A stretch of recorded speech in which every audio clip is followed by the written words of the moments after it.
Rage, turmoil, brutality, and bloodshed. The painful products of social, economic, and legal injustice. Right outside these doors, right here in our city. The tumultuous events of 1967 are forever ingrained in our history books and memory, and set the course for long overdue self-examination on a city, state, and even national scale. The schools were recognizing that they had excluded black and brown people for centuries, from colleges and universities and law schools and med schools, and they had to begin to rectify that. And here in Newark, the pressure was on as a handful of black students in attendance and a progressive law school dean joined the cry for change. I'm Oliver Quinn, and it was the Minority Student Program, lovingly known as MSP, that gave me the opportunity to learn and grow when I first came to Newark in 1972. When I stepped off the train and came to the law school, you could still smell the char in the air from the city that had burned. But I came to the law school, and there was a level of excitement that seemed to affect all of the students, and that excitement and enthusiasm was contagious. To see the diverse population, African American, Latinos, Asian Americans, people of all different walks of life, and we were all together and we were all supporting one another. The commitment to social justice was long and deep. We had the professors we had were just trailblazers. In addition to Arthur Kanoy, there was Frank Askin, there was Paul Trachtenberg, there was Ruth Bader Ginsburg, from whom I took a course in conflict of laws. The training that I gained at Rutgers in my law school education, I really carried through entering into the world of government under a Republican administration, ending in a Republican administration, a couple Democrats thrown in the middle. It just didn't matter. It was really working from principles of equity and fairness and empathy. I've always described Rutgers Law and my MSP experience here as being transformational because the diversity allowed me to see many, many different perspectives that I just, quite frankly, didn't appreciate.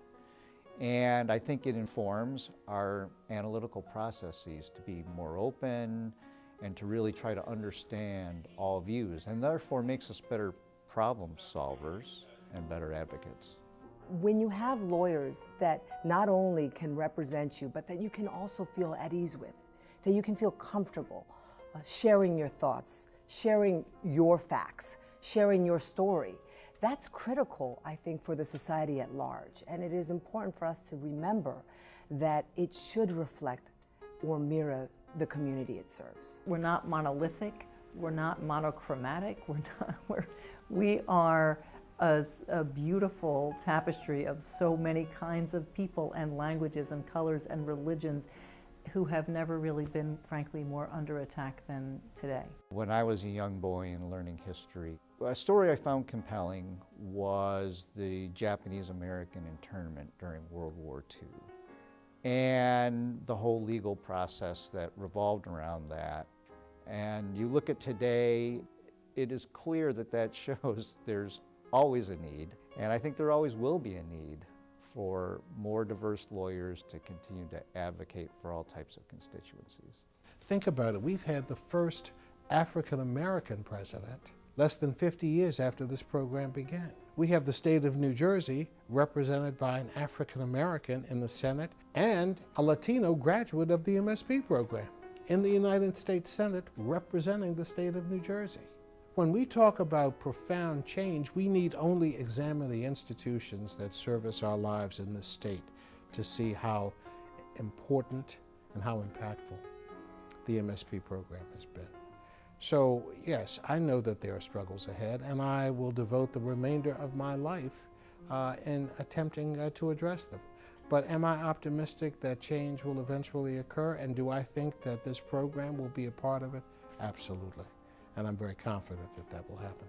I always marvel at hearing the stories about today's MSP students, both where they came from, what they're doing now, and perhaps most importantly, hearing what their dreams and aspirations are and how the program is helping them to follow their path and succeed in really making better communities and more equal and just societies for all of us. Right now, we're in a period of ugliness. It's like the 1920s. The NAACP would hang up a sign outside of its headquarters, "Another black man lynched today." And that was happening every day. And now is even more important for lawyers in this kind of program from this kind of school to stand strong, look ahead, see what we need to do and to do it, and have the capability to do it.